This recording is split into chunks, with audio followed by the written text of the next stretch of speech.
बात करते हैं, लिंगानुपात की हम बात करते हैं, तो 900 पुरुषों पर 1000 पुरुषों पर 900 महिलाओं का ये बेहतरीन अनुपात आज हरियाणा का हुआ है।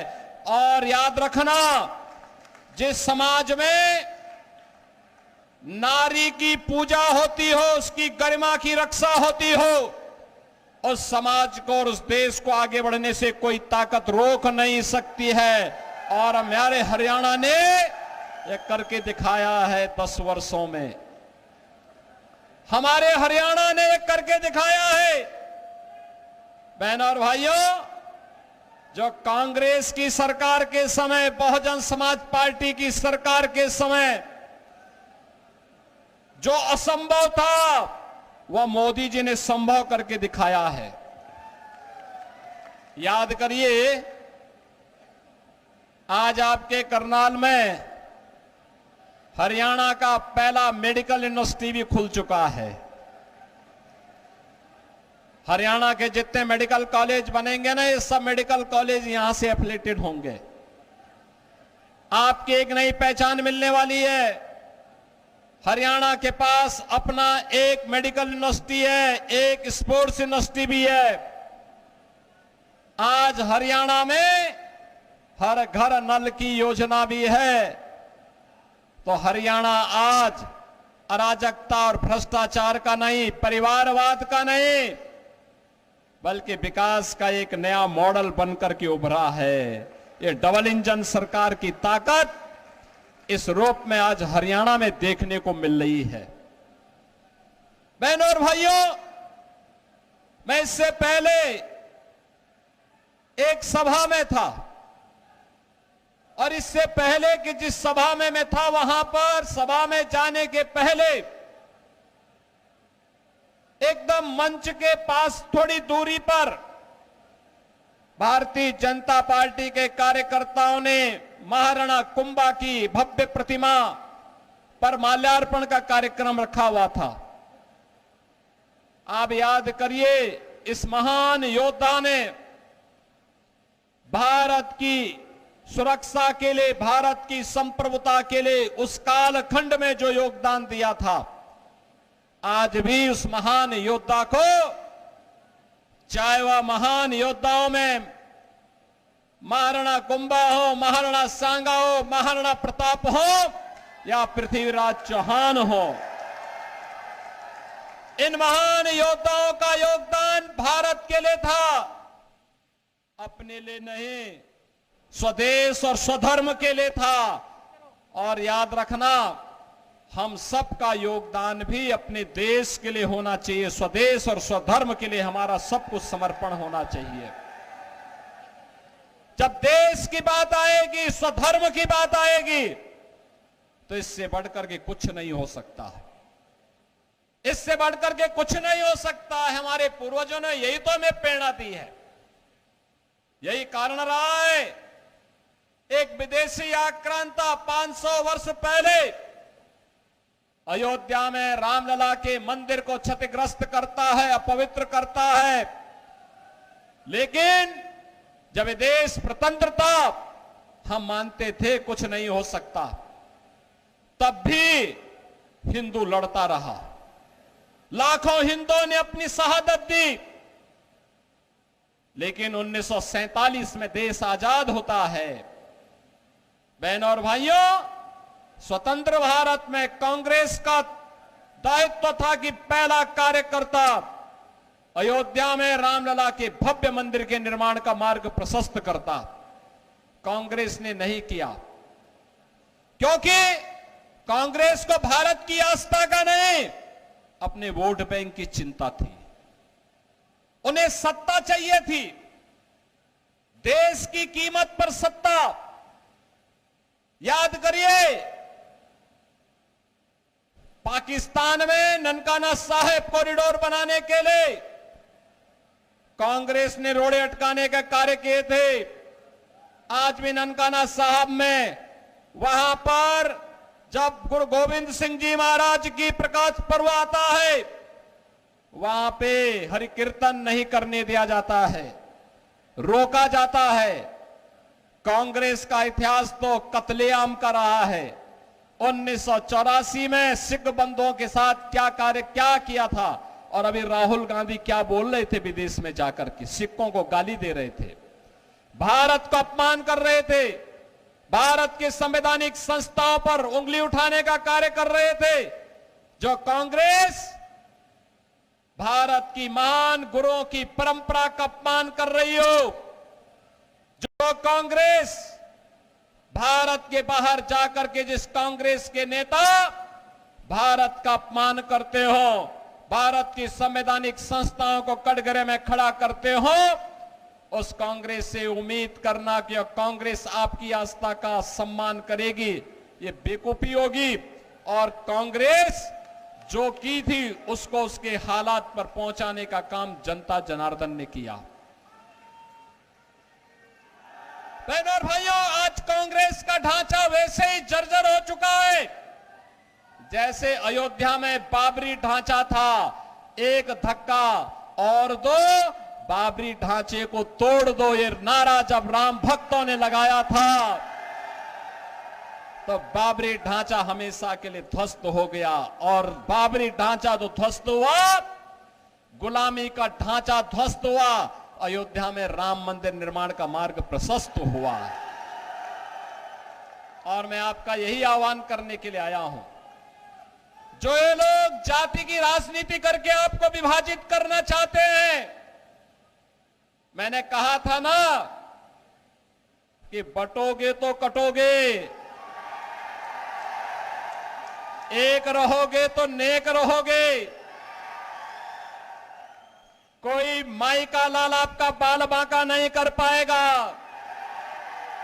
याद करिए, उत्तर प्रदेश में 17 के पहले दंगे होते थे, हर दूसरे तीसरे दिन दंगे होते थे। बेटी असुरक्षित थी, बहनें असुरक्षित थी, व्यापारी असुरक्षित थे, उनका कोई सम्मान नहीं होता था। और पिछले 7.5 वर्ष में उत्तर प्रदेश में कोई दंगा नहीं हुआ है, कोई दंगा नहीं हुआ है। दंगाई या तो यूपी छोड़ चुके हैं या राम नाम सत्य है की यात्रा में निकल चुके हैं। आज यूपी पे दंगा नहीं होता, कोई बेटी और बहन की सुरक्षा में सेंध नहीं लगाता है, कोई किसी व्यापारी के सम्मान के विरुद्ध कार्य नहीं करता है। आज वहां विकास है जो उत्तर प्रदेश 2017 के पहले भारत के विकास का बैरियर माना जाता था। आज वह उत्तर प्रदेश भारत के विकास का ग्रोथ इंजन बनकर के तेजी के साथ कार्य कर रहा है। अयोध्या में रामलला का भव्य मंदिर का निर्माण भी हो गया है। 5 सदी के बाद इंतजार समाप्त हुआ, अयोध्या में रामलला विराजमान हुए। और ऐसे ही हरियाणा में पिछले 10 वर्ष के अंदर हुआ है एक परिवर्तन।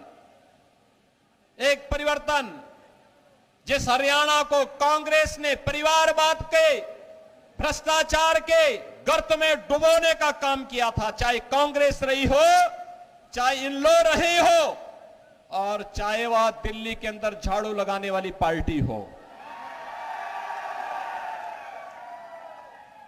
याद रखना, बहुजन समाज पार्टी के हाथी का पेट इतना बड़ा है वो कभी भरता नहीं है, कभी नहीं भरने वाला है, वो वोट खराब हो जाएगा। याद रखना। और मैं यही कहने के लिए आज आपके पास आया हूं, बहनों और भाइयों, कोई ऐसी गलती मत कर देना कि जो आपस में बंटे। याद रखना, बंटे तो कटे, ये कभी नहीं होने देना है।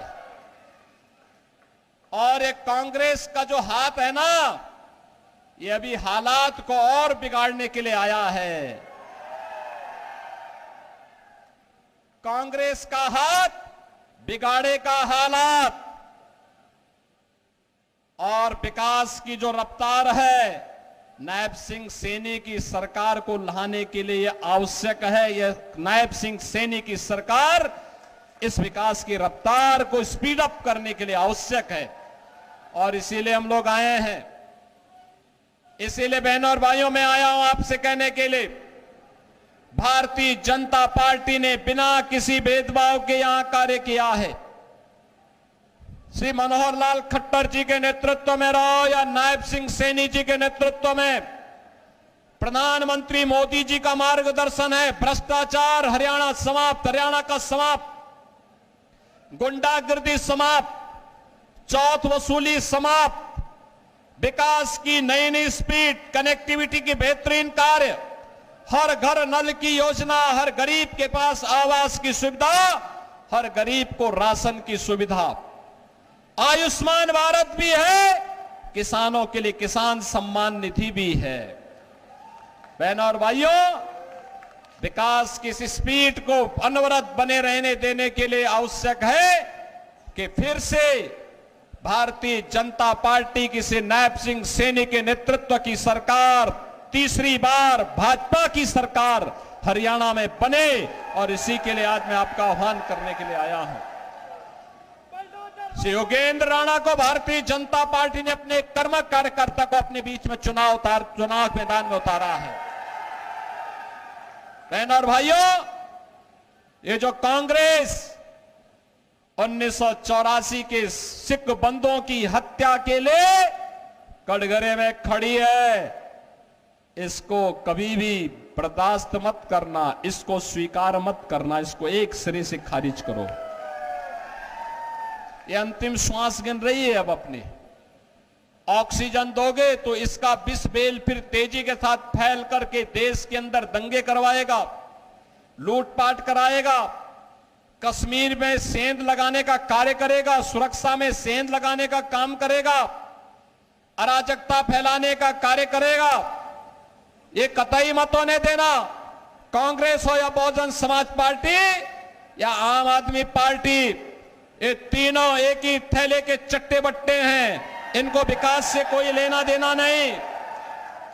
ये अराजकता को बढ़ाने वाले दल हैं, परिवारवाद को बढ़ावा देने वाले दल हैं, आखंड भ्रष्टाचार में डूबे हुए दल हैं।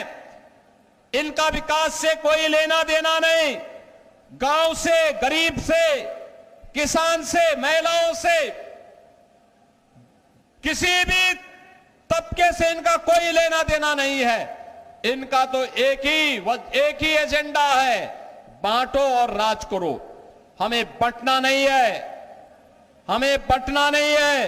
एकजुट होकर के एक भारत श्रेष्ठ भारत की परिकल्पना को साकार करने के लिए और विकसित भारत के लिए हमें प्रधानमंत्री मोदी जी के नेतृत्व में फिर से हरियाणा में नायब सिंह सैनी की सरकार को लाना है। योगेंद्र राणा को भारी बहुमत से विजयी बना के भेजना है। बना के भेजेंगे। योगेंद्र राणा विजयी बनकर के जाएंगे। सभी लोग सहमत हैं? जहां तक मेरी आवाज जा रही, दोनों हाथ पकड़ करके बोलो, सभी लोग सहमत हैं? बहनों और भाइयों, यह कार्य होगा तब, यह कार्य होगा तब जब आप सभी लोग, जितने भी लोग हैं, 5 अक्टूबर को जब वोटिंग होगी, 5 अक्टूबर की वोटिंग के दिन याद रखना, तब नवरात्रि का पर्व भी हो रहा होगा। 5 अक्टूबर को अपने घर में रहना है। हर मतदाता जितना भी यहां पर आया हुआ है, जिस तक मेरी आवाज पहुंच रही है, उन सबसे मैं अपील करूंगा कि आप सभी लोग याद रखना, आप में से हर व्यक्ति 10-10 मतदाताओं को पहले से चिन्हित करके अपने साथ मतदान केंद्र में ले जाकर के मतदान करवाने में अपना योगदान देना। करेंगे? सभी लोग करेंगे? ये जो मंच पंडाल के बाहर जो लोग हैं, वे लोग भी करेंगे? इस पार उस पार सभी लोग सहमत हैं? सभी लोग करोगे? आपस में बटोंगे नहीं ना? देश के लिए कार्य करेंगे ना? यह वोट हरियाणा के विकास के लिए और भारत को मजबूत बनाने के लिए करेंगे ना? मेरे साथ बोलेंगे फिर, भारत माता की, भारत माता की, भारत माता की जय श्री राम, जय जय श्री राम। धन्यवाद माननीय मुख्यमंत्री जी का।